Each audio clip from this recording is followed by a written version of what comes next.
Donc là, on part sur une fausse route. Quelqu'un qui aura avalé de travers et qui sait tout frais. Madame, c'est les pompiers. Regardez-moi là. Ouvrez les yeux là. Elle réagit plus de l'eau, mais pas aux ordres simples.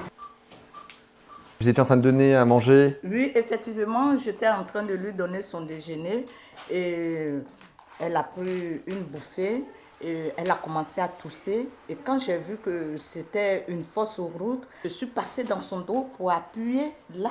Et quand j'ai appuyé 2 fois. Parce qu'en lui donnant à manger, vous avez compris que c'était passé de travers Oui. et que c'était coincé et que... C'était coincé, elle n'arrivait pas à tousser, elle n'arrivait pas à parler et je la voyais, ses yeux étaient sortis de l'orbite. Parce que vous avez vu qu'en appuyant, c'est sorti et à ce moment-là, elle allait un peu mieux. Oui. Donc là, c'est typiquement exactement ce qu'il faut faire. En cas de fausse route, lorsqu'on avale de travers et qu'un aliment est coincé, eh bien, on peut être gêné pour respirer. Par conséquent, eh bien, vous avez fait le geste qui sauve, qui s'appelle la manœuvre d'Emlich, qui consiste à appuyer fort pour expulser et puis donner l'alerte. C'est-à-dire que vous avez fait, Oui. vous avez appelé de l'aide Oui, pour ne pas être seul. Voilà pourquoi il est important de se former au geste qui sauve, parce que ça peut véritablement sauver des vies. D'accord, on va la voir une fois qu'elle sera là-bas.